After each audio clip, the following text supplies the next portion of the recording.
Hey, it's Nico. Welcome to my cutcom. I don't even know what to say to that. So today's topic is spite, and how I use it to essentially live a life that I couldn't otherwise. You know, whenever I'm met with fucking hate, I always find a way to turn it around, and I guess I've kind of adopted this mentality of, fuck you, watch this, and then pulling off shit just out of spite. Me going into the psychiatry and, you know, fixing my mind up the way I did was definitely partly due to my spitefulness. Okay, world, if this is what you're gonna fucking hand me, I'm not gonna let that stop me. That alone is an incredible thing to be able to do. Like, I never expected to actually make it, but it didn't, you know, stop me from using that spite to still fucking do it. And yeah, like, I think that goes for a lot of negative emotions. Being able to use it as the exact reason for doing something that it ultimately will improve your life is something you should like take note of, I would say. Just being able to live the way I live is definitely a result of having this mindset, I would say. It's the same when me and my sister went no contact. Honestly, she kind of dragged me through the mud, but I remember like the pain and like all the betrayal I felt whenever this occurred became just a good thing for me in general. It kind of made sense that my life would change after that. And honestly, just looking back now, even though it has not even been a month, I've come to like this realization that yeah, maybe she did not fit into my life. Like, I still can't believe that I had someone so close to me, you know, betray me like that. I can't fathom that, but that's a conversation for a different day. Essentially, my spitefulness gave me a reason to keep doing what I was doing, you know. I think the jealousy I saw during that argument that ultimately led to us parting ways made me kind of pissed off in a way. Like, she'd been pretending to be supportive of me and like the life decisions I made, only to flip on a fucking dime. That should piss me the fuck off. Like, how can you do that?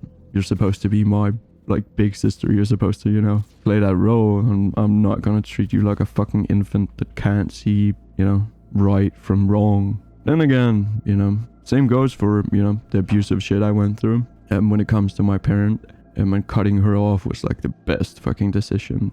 But for a long time, like up to that point, I knew I was kind of relying on her.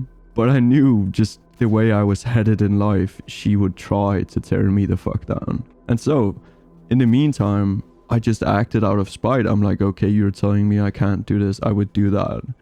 Not in a petty way, but in a, you can't tell me who the fuck I am or what I can do and what I can't do. Like, you don't have that role anymore, and you shouldn't ever have had that in the first place. Like, my mom was toxic as fuck. She would break boundaries all the time, and ultimately, the fact that that became a reason for my sister to start an argument with me, like, so many years later, only for it to completely backfire, in a way, kind of opened my eyes to who she was behind the scenes. You know, I thought me and my sister were close. Turns out, you know, all this time she'd just been, you know, sneakily poisoning my mind.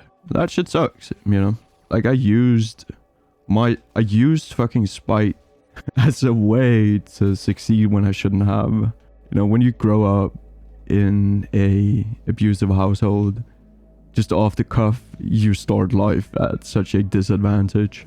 I can't believe that I've become as ambitious as I have, that I've turned my life around in a way where I don't really care what anyone says.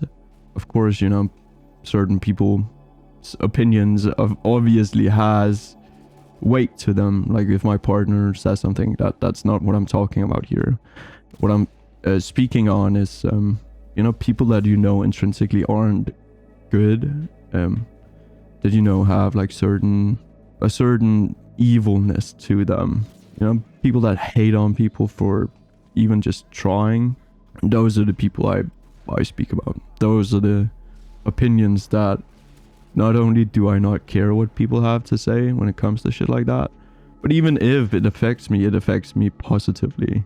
Honestly, learning to do that, learning to let people's hate towards you empower you is quite a funny thing. Even something as simple as this one person in my study group who absolutely just is not a good person, who essentially tried to tear everybody else in the group down, and I think it just backfired in the worst possible way. You know, having the attitude I have towards this will absolutely piss them off. In a way, like once people realize they can't get under your skin and that what they have to say is ultimately not really important, they lose all the power they think they have, you know. People are used to being able to tear people down. It changes things when all of a sudden they can't. And you kind of need to turn into that person. Of course, this is also in regards to external and internal validation. I had to become my own voice of encouragement, is what I'm trying to say. Like, I had no support during some of the most difficult parts of my life. And when I say no support, it's speaking on those who should have been there. You go through something like I went through, and the exact person you should be able to rely on being the reason you're in the position to begin with, you know, there's a sorrow to that, but honestly, fuck it. You just gotta say fuck it, live for you, you know. There's something intrinsically beautiful about that. And this goes into the next video, which is living for myself, me, myself, and I.